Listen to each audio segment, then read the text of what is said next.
Ladies and gentlemen, you're back to the Wax Spinner Serenade. I have baked shrimp in here, live on WQFS. These boys are playing at the Temple tonight.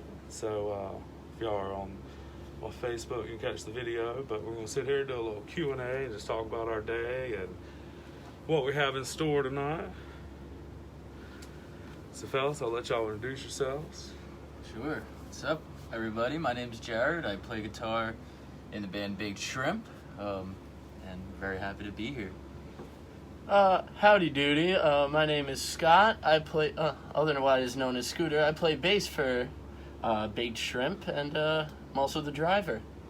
How you doing? My name is Jagger. I'm the drummer in this trio we're traveling the country with, called Baked Shrimp. Big Shrimp. Pleasure to have y'all friends. I know y'all playing the Temple tonight. Y'all are based out of New York City. What part are y'all from? Long Island, New York. Long Island. All three of y'all, yeah? Yeah, Jared and I are about like a 30-minute train ride outside of Manhattan. Jagger's a little further east on the island, but we all get our fair share of hanging out in the city, doing all that fun stuff. That's beautiful. Yeah. How long y'all been playing together? Well, we're coming up on 5 years. In January, it's going to be 5 years. 4 years with Jagger. Yeah. And have at least over 100 songs in y'all's repertoire. Yeah. That's very impressive, man. This tour, we've expanded the repertoire quite a bit. Yeah. We were doing, in the first leg, we were doing a stretch where we were playing a new song every single night and debuting a new song every night. And we're up to over 100 songs in repertoire now. So as that far as all mostly originals too. Yeah. We probably like what 85 originals in there. 80. Yeah, I would say like 80-85% of the repertoire is original material, and Wow. every now and then we throw in a cover. What are your covers based around? What do y'all play cover-wise? It's a pretty big mixed bag. I mean, like, we'll just hear a song where it's like maybe it's obscure enough that we can dupe people into thinking it's ours, or maybe it's just like, you know, not a lot of people have heard it, so it's not a stale cover. But it's really just whatever we like. One that I brought to the band that I love to do is this song by Baby Huey. It's called Hard Times. I remember hearing it back in college, and it just, like, changed my life. And I had just joined the band, and I was like, guys, we gotta do this one. So you drive for more of the funk? Is that where your bass style comes from, brother? Definitely as a bass player. Funk was something I got into later on in my life, and I just haven't looked back since. It's been awesome. Yeah.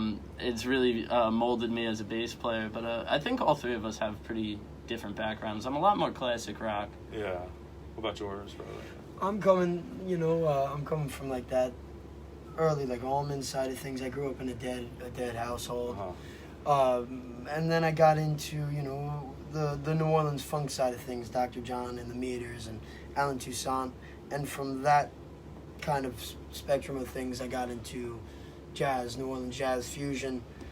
So just kind of a mix of anything that feels good, groove music, feel good music. Yeah, something to make you dance. Yeah. That's what it's all about, is a dance, to make people feel better. When I'm a drummer, if Yeah. you want the beat, you want that thing to kind of kick you off your seat a little bit. Who's one of the major drummers, top three or so? Oh, wow. Well, in terms of that, like, classic rock vein, I go Ginger Baker. Yeah. And then it's Tony Williams is my end-all, be-all. Miles Davis is drummer. Just his own career, fusion records, rock records. Tony's kind of the peak of musicality and saying what you want to say behind your instrument. Bass-wise, who's your favorite? I mean, it varies a lot. Definitely Paul McCartney would probably be my biggest influence, just because I was a Beatles maniac, as you'll hear from my music selection. And that's what I was self-taught. I learned from playing along to Beatles tunes and stuff. But as I've gotten older, it's changed. I mean, Victor Wooten, anyone that plays bass owes it to themselves to listen to his stuff. Oh, yeah. Billy Sheehan, who I believe was with Mr. Big. Yeah. Les Claypool, of course. I just saw, all three of us saw them do the Oysterhead set at Peach up in Pennsylvania recently. I got to see that. Bonnaroo. Oh, yeah. Yeah. It was great, man. It was such a great time. So good. Just to see them all three on stage together. Stuart Copeland's getting pretty old. He's like 77. He's... I just want to point out, thumping. though, he is spry as anyone can be. Yeah. So I'm running around on that stage in Pennsylvania. Like what am I? 23, and I can't even move around like that. Right. Dude can run. Man, there's this festival that happened in like '83. It was called the Oz Festival or US Festival. You ever heard of it? Yeah. It was the guy from Apple that put it on, not The other Major one. D, but the Yeah. other guy. Not Yeah. Jobs, But the police set from that festival was so sick. You go Nice. back I and mean, watch but that's they're an example of a showing how legendary trio. they were. Yeah. That's an example of a trio. Like we are, they coined the term Yeah. power trio. Yeah. You know, it's three Yeah, guys that's filling up sonic space that you normally would be Yeah. a big kind of horn section, Hammond B3 player, and some singers. Rush. And you get it. Yeah, you get these Old trios Government that. Mule. Yes, exactly. Yeah. Yeah, bro. Old Mule, An Mad old Abs. Yeah. Woody Allen, dude. Yeah. Or Alan Woody, I mean. Yeah. Not Woody. But, How about you, brother? Where do you get your influences? My number one has always been Trey Anastasio from Fish. Grew up on Fish and still love him, and it's always been my number one. But also a very classic rock background of Jimi Hendrix and David Gilmour. I studied some jazz in high school and less so in college, but Wes Montgomery.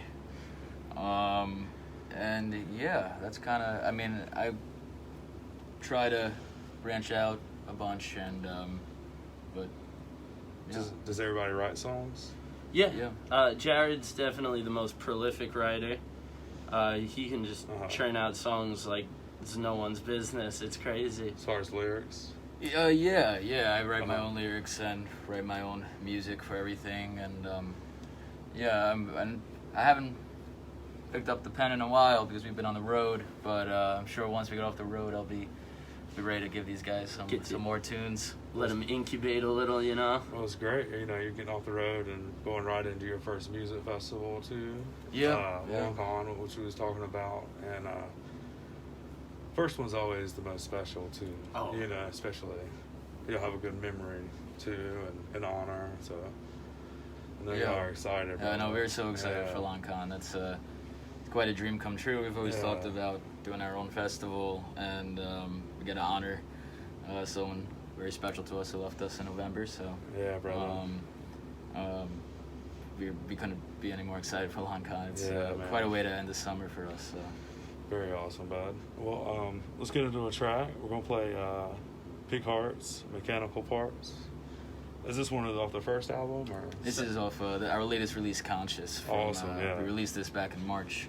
So we're going to have to start the video, y'all, because copyrights and stuff on Facebook. I don't want to pause the video, but if y'all want to hop on to 90.9 FM with a tune-in app and search WQFS, we're going to come back, have another chat, and play some more tunes. And remember, they're playing at Wahoo's tonight.